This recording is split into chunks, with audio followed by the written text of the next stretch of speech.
بسم اللہ الرحمن الرحیم۔ السلام علیکم۔ سیکنڈ ایئر انگلش کے چیپٹر جناز ویژن آف پاکستان کے ساتھ حاضر ہیں۔ قائد اعظم کے پاکستان کے حوالے سے بہت شد و مت کے ساتھ آپ بحث مباحثہ سنتے ہیں، اور یہ بات اکثر زیر بحث آتی ہے کہ قائد اعظم کس طرح کا پاکستان چاہتے تھے۔ تو بہت سا جتنے لوگ ہیں، ظاہر ہے ہر ایک کا اپنا اپنا ویو پوائنٹ ہے۔ تو دو جو ویو پوائنٹ ہیں وہ بڑے پرومیننٹ ہیں جو لوگوں کے درمیان میں۔ ایک یہ کہ قائد اعظم پاکستان کو ایک اسلامی فلاحی ریاست بنانا چاہتے تھے، ایک ایسا ملک چاہتے تھے جہاں اسلامی نظام نافذ ہو، ٹھیک ہے، اور اسلامی قوانین کے مطابق، اور اسلامی جو معاشی نظام ہے اور جو معاشرتی نظام ہے اور جو قانونی نظام ہے اس کے مطابق وہ پاکستان کو چلانا چاہتے تھے۔ ایک دوسرا گروہ جو ہے وہ نقطہ نظر لوگوں کا وہ یہ ہے کہ قائد اعظم ایک سیکولر ریاست چاہتے تھے، جہاں پہ حکومت کا، ریاست کا لوگوں کے مذہبی معاملات سے کوئی لینا دینا نہ ہو، اور مسلمانوں کے تحفظ کے حقوق کے تحفظ کے لیے ضرور انہوں نے پاکستان کے علیحدہ وطن کا مطالبہ کیا، لیکن ان کا مقصد کوئی مذہبی ریاست قائم کرنا نہیں تھا۔ اور یہ لوگ یہ سمجھتے ہیں کہ مذہبی ریاست یا اسلامی فلاحی ریاست قائم کرنے کی تحریک کے پیچھے اس سلسلے میں اس ریاست کو ایک اس میں علماء کی اور مولویوں کی جو حکومت قائم کر دی جائے گی۔ بہرحال یہ ایک کنٹروورسی ہے۔ اس کے حوالے سے جو 11 اگست کی تقریر ہے قائد اعظم محمد علی جناح کی، 11 اگست 1947 کی، اس کو یہ طبقہ، یہ مکتبہ فکر جو سمجھتے ہیں کہ قائد اعظم ایک سیکولر پاکستان چاہتے تھے، وہ اس کو بار بار کوٹ کرتے ہیں، اس کا حوالہ دیتے ہیں اس تقریر کا، اور یہ بڑی اہم تقریر ہے اس لحاظ سے۔ یہ تو آپ اس تقریر کو پڑھنے کے بعد آپ خود فیصلہ کریں گے کہ قائد اعظم کس طرح کا پاکستان چاہتے تھے، سیکولر یا ایک اسلامی فلاحی ریاست، ٹھیک ہے۔ اور اس تقریر کو باقی تقریروں کے ساتھ قائد اعظم کی ملا کے دیکھنے کی ضرورت ہے، یا یہ ان کے ساتھ کوئی کنفلکٹ میں ہے یا ان کے ساتھ لائن میں ہے، یہ ساری چیزیں ظاہر ہے ایک اور بحث کا موضوع ہیں۔ اس کے علاوہ اس تقریر کے اندر قائد اعظم نے پاکستان کے اپنے تصور کے حوالے سے بات کی، جو سماجی برائیاں ہیں، جو سوشل ایولز ہیں، لائک کرپشن، رائبری، بلیک مارکیٹنگ، اور جابری، نیپوٹزم، اقربا پروری اور اختیارات کا ناجائز استعمال، ان سب کی ایریڈیکیشن کے حوالے سے بڑے مضبوط ایک ارادے اور عزم کا اظہار کیا۔ پھر وہ ایک ایسا پاکستان چاہتے تھے جس میں جو پارلیمنٹ ہے وہ سپریم ہو، اور آزاد اور خود مختار ادارہ ہو، اور ذمہ داری کے ساتھ اور پوری آزادی کے ساتھ اپنے فیصلے کریں۔ یہ اسپیچ میں ذکر موجود ہے۔ قائد اعظم نے زور دیا اس بات پہ، مذہبی رواداری پر انہوں نے بلا شبہ زور دیا ہے، اور رول آف لا، قانون کی عملداری پر، کہ امیر غریب سب کے لیے قانون برابر ہو، اور حکومت کی جو رٹ ہے، وہ جو عملداری ہے وہ ہر جگہ قائم ہو۔ یہ اس تقریر کے ہائی لائٹس ہیں اس کی۔ اور قائد اعظم نے یہ 11 اگست 1947 میں پاکستان بننے سے 3 دن پہلے پاکستان کی دستور ساز اسمبلی کو خطاب کرتے ہوئے یہ تقریر کی ہے۔ Let's see introduction. سب سے پہلے یہ کہ محمد علی جناح's 11 اگست speech is one of the most famous speeches made by محمد علی جناح۔ محمد علی جناح کی جو سب سے مشہور تقریریں ہیں ان میں سے ایک یہ ہے، جیسا میں نے پہلے ہی بتایا آپ کو، کہ اس تقریر کے بار بار حوالے دیے جاتے ہیں ان لوگوں کی طرف سے جو پاکستان کو ایک سیکولر اسٹیٹ کے طور پر دیکھنا چاہتے ہیں۔ The founding father of Pakistan and known as the Quaid Azam, the great leader، اور قائد اعظم جو کہ پاکستان کے بانی بھی ہیں اور انہیں قائد اعظم کے نام سے بھی جانا جاتا ہے۔ ٹوڈے اب یہ جو لوگ ہیں جو پاکستان کو ایک سیکولر اسٹیٹ دیکھنا چاہتے ہیں، ان میں ایسے بھی بہت سارے لوگ ہیں جو انیشیلی پاکستان بننے کے حق میں نہیں تھے اسلامی نظریے کی بنیاد پہ، اور اسی وجہ سے قائد اعظم کے لیے ان کے ہاں کو بہت زیادہ رسپیکٹ نہیں ہے اس طرح سے، وہ انہیں قائد اعظم سے زیادہ مسٹر جناح یا محمد علی جناح کہنا پسند کرتے ہیں، اور یہ دا گریٹ لیڈر جو انہیں اسمبلی نے ٹائٹل دیا ہوا ہے اس کو بھی کہہ رہے ہیں کہ نون ایز گریٹ لیڈر۔ بہرحال today there is hardly a more contentious issue in Pakistan than the issue of Jinnah's vision۔ آج پاکستان میں اس سے بڑھ کر شاید ہی کوئی کنٹینشیس، کوئی متنازع معاملہ ہو جتنا جناح کے ویژن کے حوالے سے ہے۔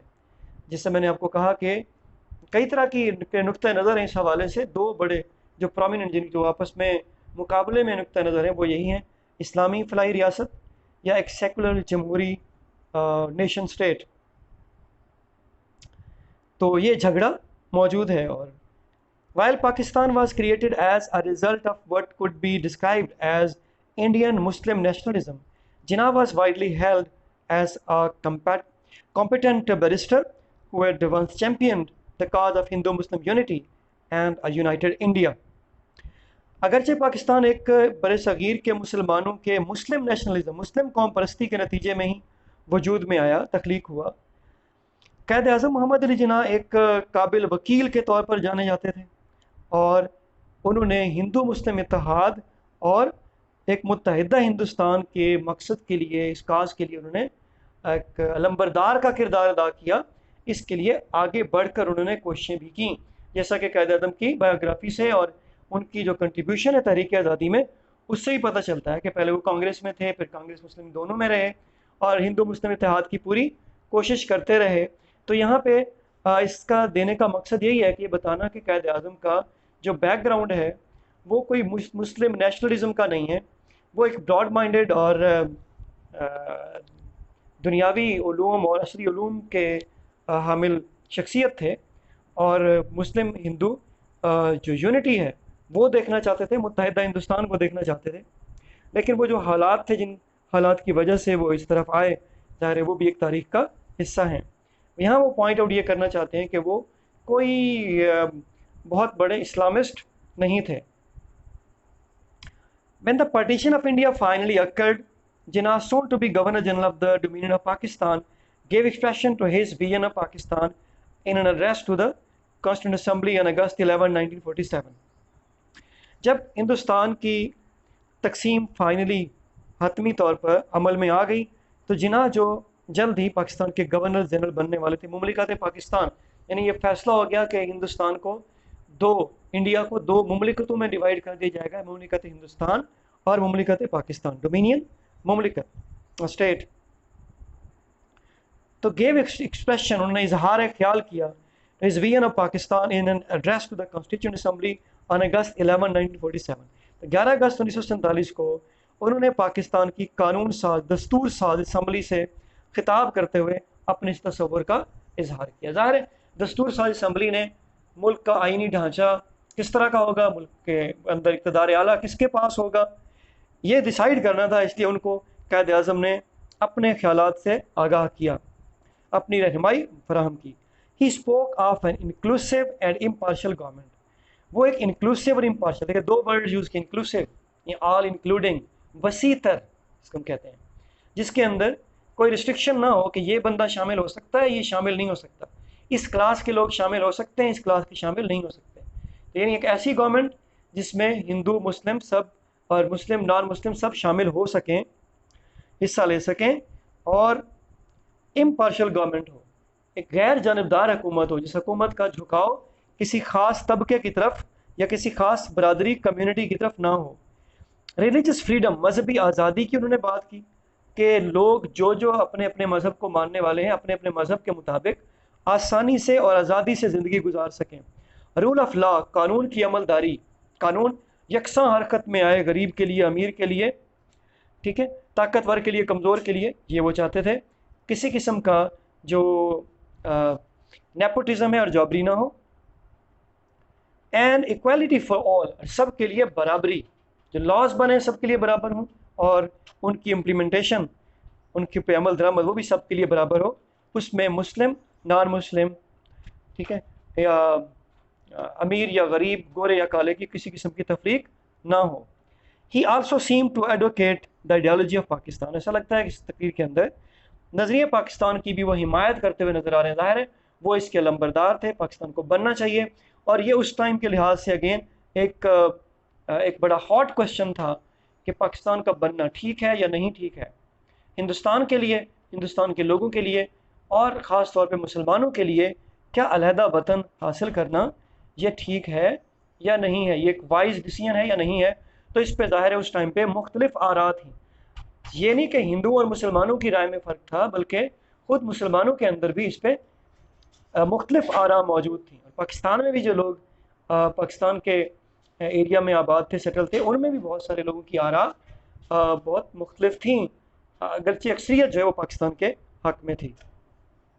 تو قائد اعظم نے اس میں اگین اس کو جسٹیفائی کیا کہ پاکستان کا بنانا ناگزیر تھا، ہندوستان کی تقسیم ناگزیر تھی اور ضروری تھی۔ تو قائد اعظم کی جو تقریر ہے وہ پھر اس طرح کچھ شروع ہوتی ہے: mister president, ladies and gentleman, I cordially thank you with the utmost sincerity for the honor you have conferred upon me. خواتین و حضرات، I cordially thank you, cordially, sincerely، دل سے، دل کی گہرائیوں سے، from the core of my heart, and the utmost sincerity، extreme sincerity، انتہائی خلوص کے ساتھ، اس اعزاز کے لیے جو آپ نے مجھے عطا کیا، conferred upon، bestowed upon me، gave me، the greatest honor that is possible to confer، وہ سب سے بڑا اعزاز جو کسی کو دیا جا سکتا ہے، یعنی آپ نے مجھے وہ اعزاز دیا، قائد اعظم کہہ رہے ہیں اسمبلی کے ممبرز کو کہ آپ نے مجھے وہ اعزاز دیا جو کسی کو بھی دیا جا سکتا ہے، یعنی سب سے بڑا ایسا اعزاز جو کسی کو دینا ممکن تھا وہ آپ نے مجھے دے دیا۔ کون سا اعزاز؟ By electing me as your first president, اپنا پہلا صدر مجھے منتخب کر کے آپ نے بہت بڑا اعزاز مجھے دیا۔ I also thank those leaders who have spoken in appreciation of my services and their personal differences to me، میں ان رہنماؤں کا بھی شکر گزار ہوں جنہوں نے میری خدمات کی تعریف کی اور میرے ذاتی طور پر میرا حوالہ دیا، یعنی اپنی سپیچز میں۔ I sincerely hope that with your support and your cooperation we shall make this Constituent Assembly an example to the world۔ مجھے خلوص سے دل سے اس بات کی امید ہے کہ آپ لوگوں کی حمایت اور آپ کے تعاون سے ہم اس دستور ساز اسمبلی کو دنیا کے لیے ایک مثال بنا دیں گے، یعنی دنیا کے لوگ پاکستان کی کانسٹیٹیوئنٹ اسمبلی، دستور ساز اسمبلی، آئین بنانے والی اسمبلی کی مثال دیا کریں گے کہ دیکھو یہ کتنی بہترین اسمبلی ہے، ایسی ہونی چاہیے assembly. The Constituent Assembly has got two main functions to perform۔ دستور ساز اسمبلی کو، یعنی پاکستان کی اس دستور ساز اسمبلی کو دو بڑے کام سر انجام دینے ہیں، یا فنکشن سے مراد کیا ہے؟ کام، ذمہ داریاں پوری کرنی ہیں، کام سر انجام دینے ہیں۔ The first is the very onerous and responsible task of framing the future constitution of Pakistan۔ پہلا تو سب سے اہم اور سب سے ذمہ داری والا کام، onerous، important، noble، and responsible، اور ذمہ داری والا کام ہے of framing the future constitution of Pakistan، Pakistan کا مستقبل کا دستور تشکیل دینا، اس کو شکل دینا، اس کو بنانا۔ And the second of functioning as a full and complete sovereign body as the Federal Legislature of Pakistan۔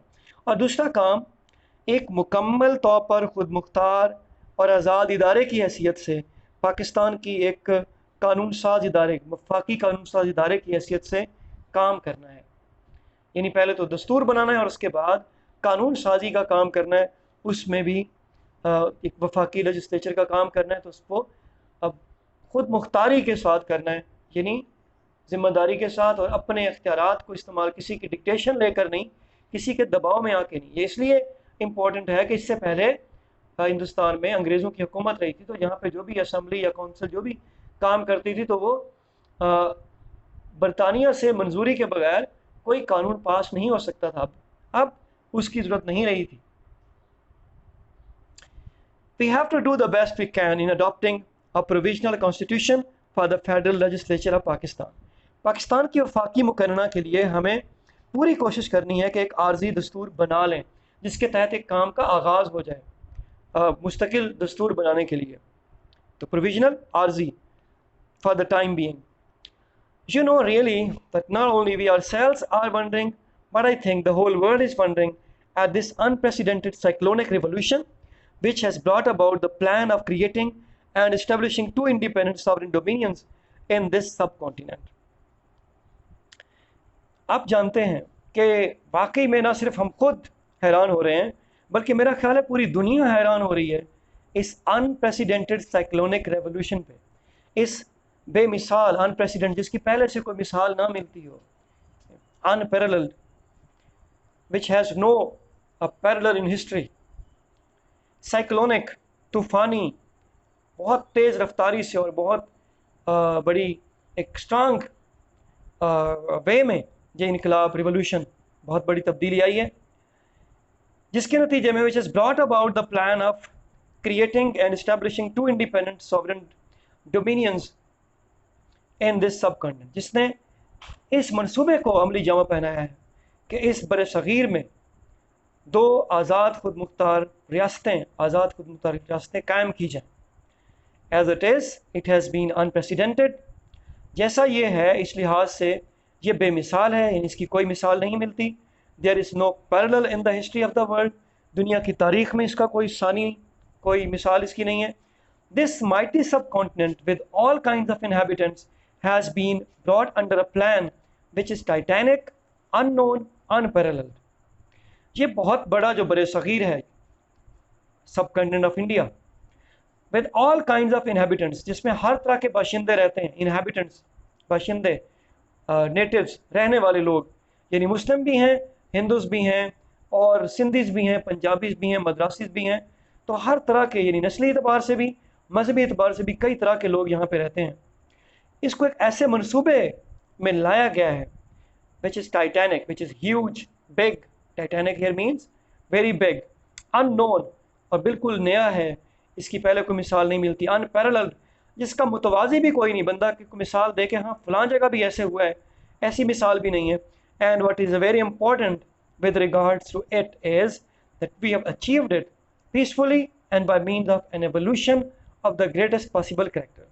اور اس لحاظ سے جو سب سے اہم بات ہے وہ یہ ہے کہ ہم نے اسے بہت ہی پرامن طریقے سے حاصل کیا ہے، اور ایک عظیم تر ممکنہ کردار کے ارتقاء کے ذریعے حاصل کیا ہے. یعنی ہم نے کردار کا، پرامن کردار کا، اور ایک قانونی جد و جہد اختیار کرنے والے کردار کا مظاہرہ کیا، اور اس کا ایک ارتقائی، اس میں ارتقاء کا مطلب کیا تھا؟ مرحلہ بمرحلہ، درجہ بدرجہ گرو کرنا، بڑھنا. تو اسی جد و جہد کو، یعنی جو قانونی ہے اور جو جو امن پر مبنی ہے، اس کو ایک مضبوط ارادے کے ساتھ، اور اس کردار سے مراد یہ ہے کہ اس کو نان وائلنٹ ہے تو وائلنٹ نہیں ہونے دیا، اور لیگل ہے تو اس کو بہت زیادہ قانون کے دائرے سے باہر نہیں جانے دیا. ٹھیک ہے، اور اپنے مذہب کے ساتھ اور اپنی جو قوم ہے اس کے جو رائٹس ہیں اس پر کمپرومائز نہ کرنے کے ایکسٹینڈس کے ساتھ.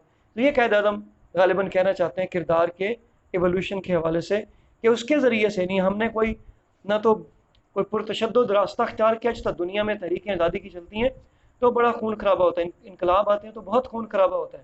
ٹھیک ہے، تو ایک آزاد ملک حاصل کر لینا، انڈیپینڈنٹ دو ممالک حاصل کر لینا ایک قابض قوت سے، وہ بھی بغیر کسی خون ریز جھڑپوں کے، بغیر کسی جنگ و جدل کے، یہ ایک بڑا انہونا سا واقعہ تھا. Dealing with our first function in this assembly, I cannot make any well-considered pronouncement at this moment. جو ہماری اس اسمبلی میں پہلا کام ہے اس کے حوالے سے اس لمحے پہ ابھی اس وقت میں کوئی سوچی سمجھی کوئی میں آپ کو پروناؤنسمنٹ، کوئی اسٹیٹمنٹ، کوئی بیان جو ہے وہ میں نہیں دے سکتا. یعنی ایسا کوئی بہت سوچا سمجھا پلان میرے مائنڈ میں نہیں ہے کہ میں آپ کو کہوں کہ ہاں یہ وہ قد و قال ہوں گے جن کو آپ نے اڈاپٹ کرنا ہے. ٹھیک ہے، but I shall say a few things as they occur to me. چند باتیں آپ سے کہوں گا ایز دے اکر ٹو می، جو مجھے جیسے جیسے سوچتی ہیں، میرے ذہن میں جیسے جیسے آ رہی ہیں. یعنی ایکسٹمپرے یا فین وہ بات کر رہے ہیں، ابھی کوئی باقاعدہ بیٹھ کے سوچ سمجھ کے اور بہت ڈیٹیلڈ کوئی خاکہ دستور کا قائد اعظم کے ذہن میں جو ہو وہ ان کے ساتھ شیئر کرنے کے لیے ان کے پاس نہیں ہے. لیکن جو مین آؤٹ لائنز ہیں جن کے باہر جن کے اندر اس کانسٹیٹیوشن کو رہنا چاہیے اور اس سے باہر نہیں جانا چاہیے، وہ اس اسمبلی کے ساتھ وہ شیئر کر رہے ہیں.